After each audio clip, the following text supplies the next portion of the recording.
Minute 10 second का countdown बचा है और देशवासी वो पल देखेंगे, वो वक्त देखेंगे जब इतिहास हम लोग रचने जा रहे हैं। अभी तक कुछ ही कंपनियां हैं दुनिया भर में जो प्राइवेट तौर पर इस तरीके से लॉन्च करती है, लेकिन भारत भी उनमें अपना नाम दर्ज करने जा रहा है। आप अपनी निगाहों को अपनी टीवी स्क्रीन पर लगाए रखिएगा और कुछ minute. Programs activated. Minus 25 seconds. Minus 20 seconds. Minus 20 seconds is the call out now. Minus 15 seconds. 10, 9, 8, 7, 6, 5, 4, 3, 2, 1, 0. And we have liftoff of Vikram 1, India's first private orbital launch vehicle. Normal. And we have great views coming from the Plus 10 tracking seconds. cameras. And isn't this quite something? Vikram 1 ने अपनी उड़ान भरी, प्रथम चरण का प्रज्वलन प्रारंभ हो चुका है। विक्रम 1 ने प्रक्षेपण पथ को लांघकर आकाश को भेदने का निर्णय ले लिया है, एक ब्रह्मास्त्र की तरह। That's very true, Suyash and That's one Akhil. I am performance, awestruck normal. at the sheer power that stage 1 is producing. Plus 30 With seconds. this, we have two of our major prime mission objectives completed, which was successful ignition and safe tower clearance.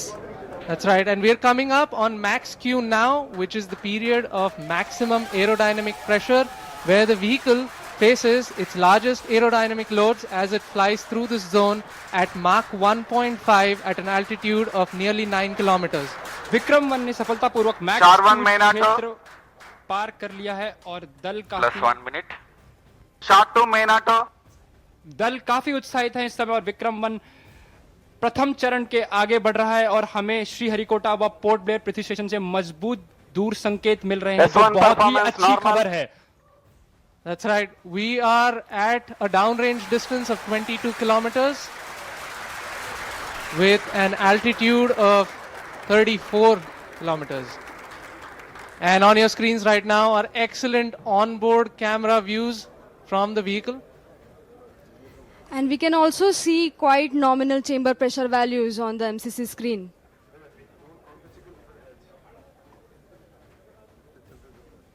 The vehicle is currently at an altitude of 50 kilometers.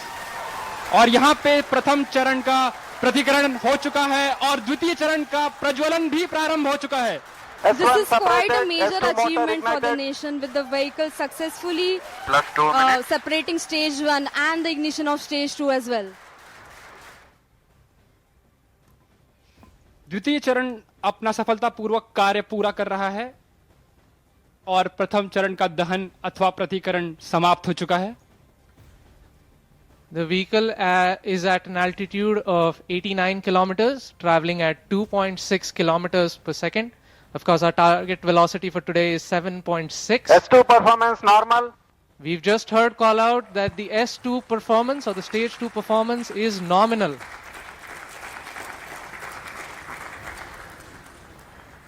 ये एक ऐतिहासिक क्षण है पूरे भारत और निजी अंतरिक्ष यात्रा का। This vehicle has crossed 100 kilometers of altitude, which is the notion of edge of space, and we have reached space, guys. Congratulations, Hello, sir. Vikram 1 is in space.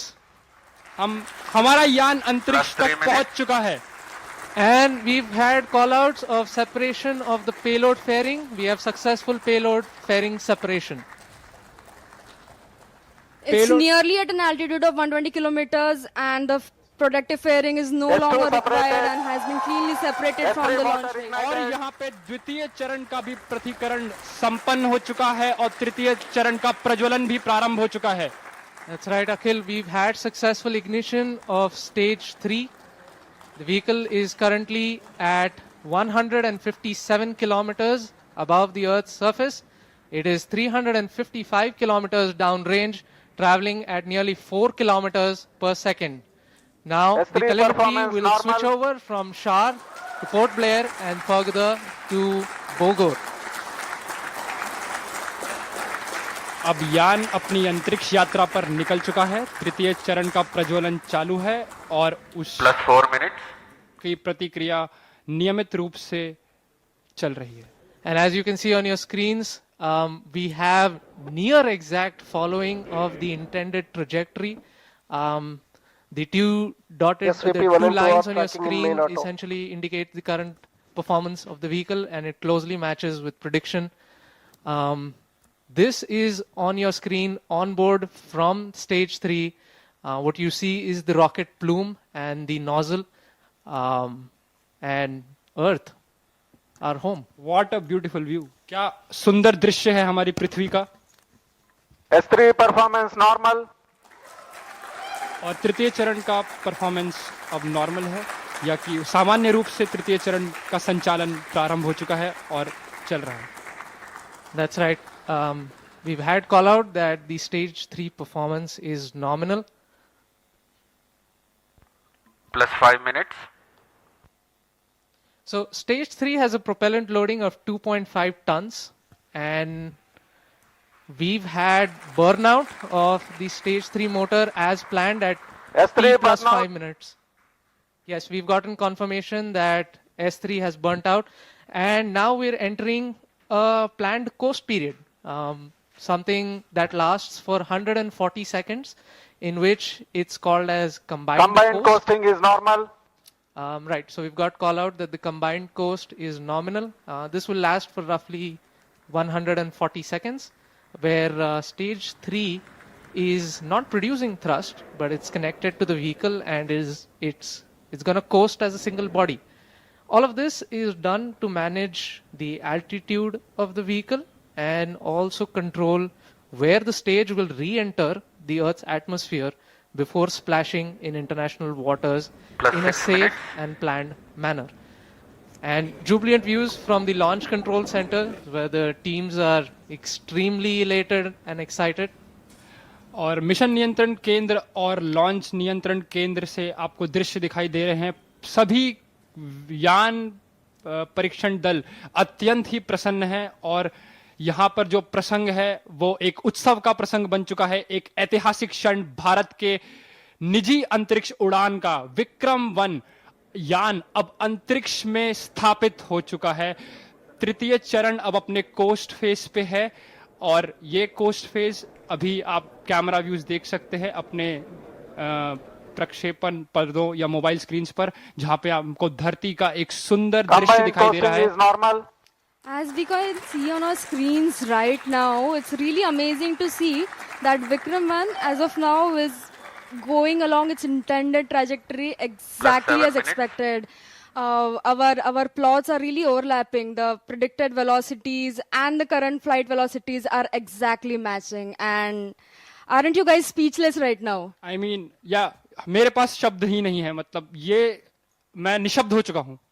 That's right. We are approaching another point wherein S3 will separate. S3 is separated. और तृतीय चरण का प्रतिकरण भी हो चुका ये नए भारत की तस्वीर को आप देख रहे हैं, जो अब उड़ान भर चुका है, जिसने शुरुआत कहां से की थी और आज कहां आकर खड़ा हो गया है. दुनिया को ये तस्वीर देख लेनी चाहिए, और जिस तरीके से उस फिल्म में एक डायलॉग कहा गया, ऐसे ही हम कहते हैं, दुनिया को कहो कॉपी दैट. डॉक्टर दिनेश चंद हमारे साथ हैं और सुमित जी हमारे साथ हैं. डॉक्टर दिनेश चंद, बहुत बधाई आपको. सुमित जी, आपको भी बधाई.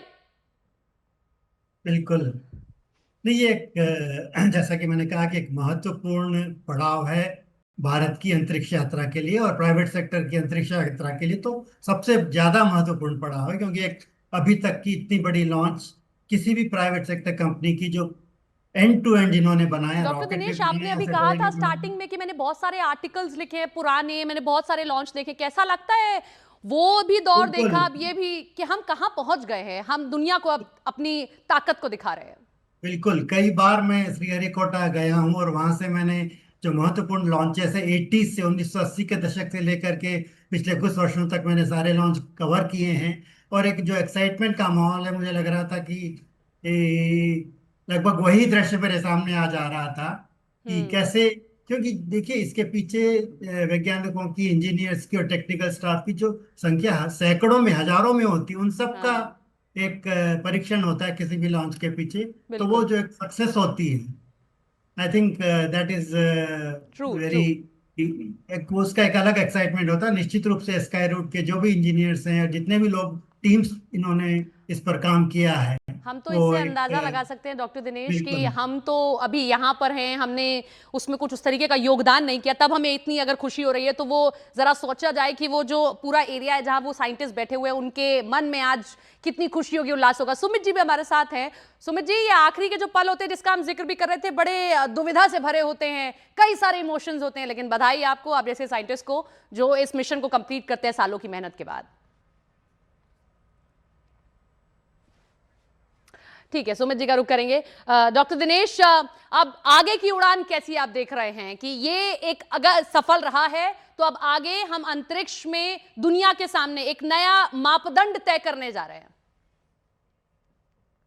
डेमोन्स्ट्रेटर था, जैसा कि मैंने कहा कि प्राइवेट सेक्टर कंपनी ने ये स्थापित कर दिया कि हमारे पास ये टेक्नोलॉजिकल कैपेबिलिटी है कि हम सैटेलाइट लॉन्च कर सकते हैं। अब हमें उन्हें नेक्स्ट स्टेप, क्योंकि देखिए सैटेलाइट लॉन्च करना एक रिस्की बिजनेस है, काफी हाँ। कॉम्प्लेक्स टेक्नोलॉजीज का उसमें इस्तेमाल होता है, तो इसको अब इनको इस जो उनका रॉकेट है उसकी रिलायबिलिटी स्थापित करनी होगी कि हम हर बार इस बार सक्सेस हो सकते हैं। 2-3 इस तरह के एक्सपेरिमेंटल लॉन्च मेरे ख्याल से वो प्लान करेंगे, और उसके बाद ये कह सकते हैं कि कमर्शियल एरिया में किसी कस्टमर के सैटेलाइट को भी हम लॉन्च कर सकते हैं। तो वो कैपेबिलिटी अभी इनको स्थापित करनी होगी, और ये टाइम उसमें लगता है कि भाई लोगों का, अगर मैंने सैटेलाइट बनाया, किसी फॉरेन कस्टमर का सैटेलाइट है और वो इनकी कंपनी द्वारा लॉन्च करवाना चाहते हैं, तो उनको देखना पड़ेगा कि ये रॉकेट कितना रिलायबल है। वो अब इन्हें अभी रिलायबिलिटी डॉक्टर दिनेश, एक चीज आज होती की है लॉन्च कि सक्सेसफुल हर रही है। व्यक्ति अपना पैसा बचाता है, हर देश बिल्कुल, अपना नहीं। पैसा बचाता है। तो अगर हमने जैसे देखा कि जब हमने मिशन मंगल लॉन्च किया था तो हमने बहुत सस्ते में, जो कोई नहीं कर पाया था वो हमने करके दिखाया था। अगर ऐसा हम लोग, हमारी ये टीम, ये पूरी जो कंपनी कर देती है, तो जो अभी तक एलन मस्क के पास जाते हैं लोग, जो या बाकी कंपनीज प्राइवेट के पास जाते हैं, वो यहाँ आएंगे तो यहाँ ओवरऑल रेवेन्यू भी बढ़ेगा। नहीं, निश्चित रूप से रेवेन्यू बढ़ेगा, और एक जो बिजनेस स्पेस बिजनेस का जो अंतर्राष्ट्रीय बाजार है जिसके बार बार बात करते हैं, एक बहुत तेजी से बढ़ रहा है। उसमें मार्केट में क्या है कि जैसे छोटे सैटेलाइट्स हैं जो लो अर्थ ऑर्बिट में जिनको स्थापित किया जाता है, उनकी संख्या बहुत होती है। हाँ। एक कंस्टेलेशन में 100 सैटेलाइट तक हो सकते हैं। तो उन सैटेलाइट्स को बार बार लॉन्च करने के लिए उनमें प्राइवेट सेक्टर की जो कंपनीज है उन पर निर्भर रहना पड़ेगा, और ये निश्चित रूप से हो रहा है। अगर एलॉन मस्क या दूसरे बड़े कंपनीज की बात करें, उनके पास कैपेबिलिटी बहुत ज़्यादा है। वो तो बहुत दूर तक भी जा सकते हैं, लेकिन हम लो अर्थ ऑर्बिट की भी बात कर रहे हैं, और वो मार्केट भी मेरे विचार से बहुत बड़ा है। और निश्चित रूप से फॉरेन कस्टमर्स आएंगे। इंडियन अगर कोई कस्टमर्स हैं जो इंडियन सैटेलाइट्स बना के इससे लॉन्च करना, वो भी मार्केट बढ़ेगा।